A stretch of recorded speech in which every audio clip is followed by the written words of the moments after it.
Lincoln Academy Eagles. Here we go.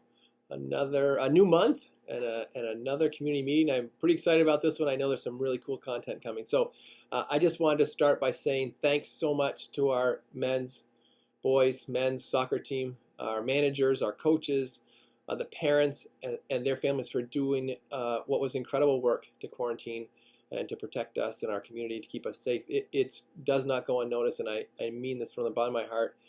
It was an incredible gesture, and I'm really proud to know that you guys did this for us. So thank you for all you did.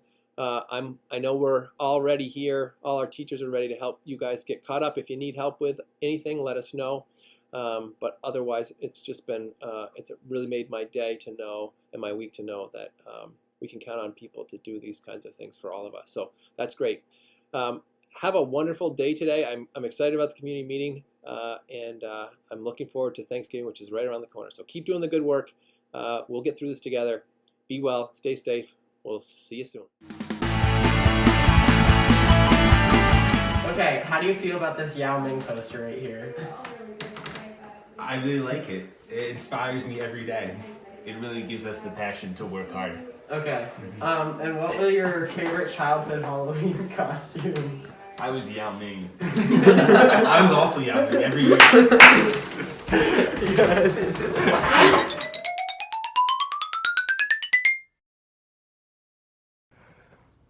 Good morning. The day of a school nurse starts early nowadays. It's 5:04. I've come down, I've poured myself a cup of coffee in this mug that says, "To teach is to touch a life forever." I've turned on my computer. Now I go to look at the headlines. Well, the weather, of course. First the weather. I triangulate through a couple of sites with that. But then it's the headlines, the health news headlines, the CDC, and I look and see what's happening, and I say to myself, whew, I sure hope everybody stays safe. And now, don't forget, send the faculty and staff the early morning pre-screening. Make sure you're safe to come in. Step one. You probably know by now that I'm a nature lover. And one of the things that I love more than anything else is some of the first snows of the year.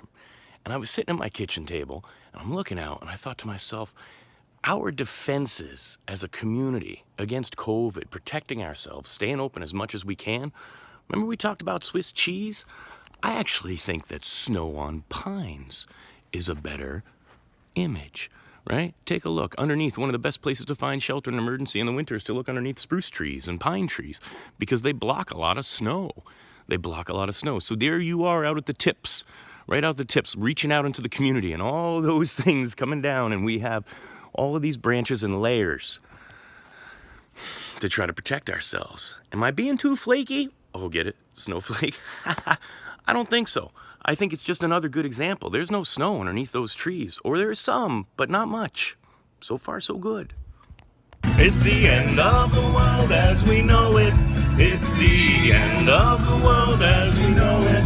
It's the end of the world as we know it. And I feel fine.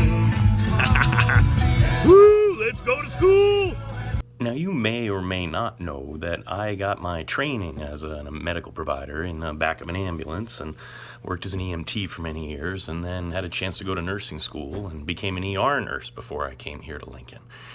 So adjusting to this idea of surveillance and not really seeing a lot of students day in and day out because people are staying home when they don't feel well, we kind of have now our whole setup in here where we can do all kinds of surveillance. I got my little station right here. That's where Miss Robin sits, and she coordinates all of that info, and our isolation rooms and storage space and things like that. But just so you get an idea of kind of how we look at things when we're trying to figure out if somebody's sick, this person here in the middle is the patient or the close contact. And from there you see all the different ways that things will branch out through sports or activities or classes. And this is the kind of surveillance we have to do if somebody does come back COVID positive or close contact. So between answering questions and answering emails and phone call contacts and all of that, first thing in the morning, the next step is to figure out what's the latest on this crisis, what's the latest in the public health data. And so I do a whole bunch of research and I try to learn what I can and not get totally freaked out by the fact that we don't know everything. All of this, all of us are operating on incomplete information and we're connecting the dots.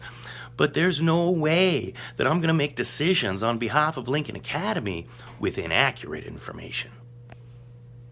Another part of the process in the morning is checking on the intake and seeing how everybody's doing coming into school. Here we are out in front of the gym, just checking in with everybody. Hey, how goes your morning so far?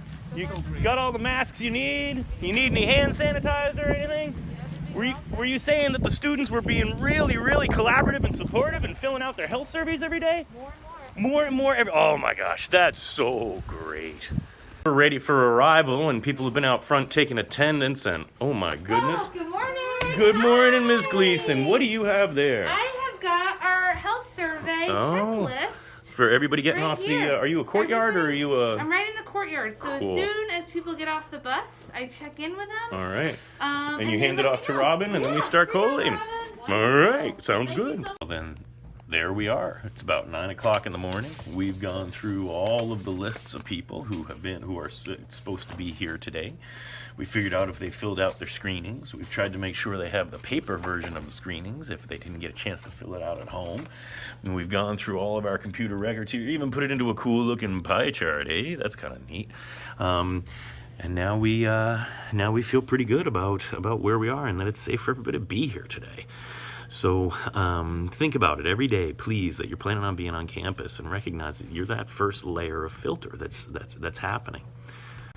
Every once in a while, with all that computer work, I need to take myself a good mask break. Come outside, get some fresh air, watch the snow flurries go by on the frosted oak trees, check out the river, look down at the old historic church steeples in this lovely little village where we're all getting to live and work, and grow up, and even raise our own kids. We're doing our best here to stay open as long as we can, to keep doing what we do best as well as we can for as long as we can. What Lincoln Academy does best, in my mind, is relationships. And it's really, really hard to do that through a mask. And it's also really, really hard to do that when you're not in school. And so where's the line? Where do we draw the balance? We've been doing it. We've been doing it one at a time, one day at a time, one circumstance at a time. But we're having pretty good success. And so I'm going to ask you, the students, I'm going to ask your parents, I'm going to ask the faculty, the staff, and everybody who is affiliated with this school, which around here is an awful lot of people. I'm going to ask you to keep your courage up, keep your discipline up, keep your vigilance up. We're not out of this yet. It's going to take a while, and it's for real, and we need to protect ourselves. And you're doing a good job.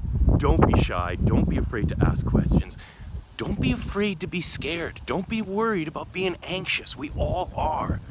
Who knows what tomorrow's going to bring? Everything, like I said, is based on incomplete information, but we're trying, and we know what questions to ask.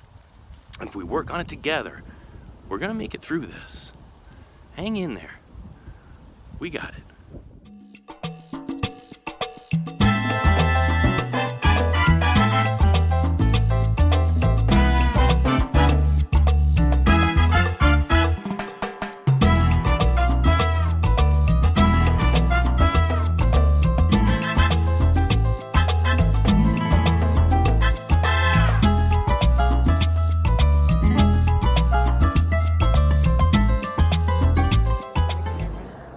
Welcome for this week's Natural History Mystery. This is Elliot, and Elliot found this beautiful snake. And so for this week's Natural History Mystery, tell me what type of snake that Elliot is holding. It's National Slap Your Annoying Coworker Day.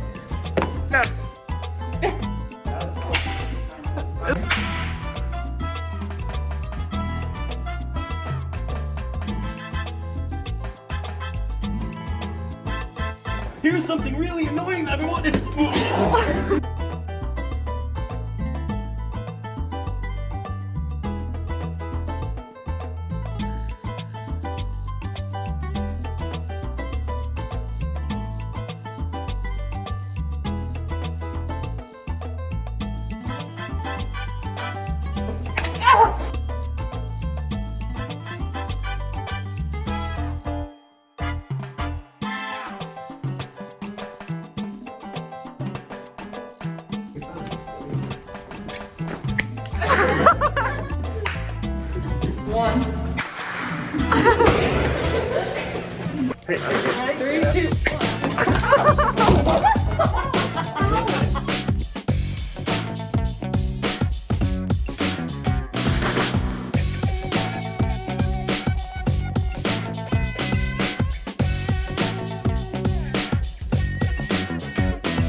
Hi guys, the first snow just passed, and you know what that means. It means winter, which means Thanksgiving, which means the end of the first try, and that means submitting all your assignments and reaching out to teachers to ask how we can boost your grade.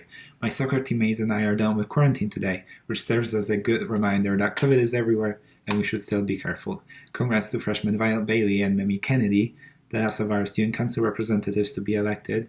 Remember to reach out to any of the members with any concerns you might have, or if you want to speak on a student council meeting, feel free to reach out to me and I'll be happy to arrange that with you. I'd love to hear what you have to say.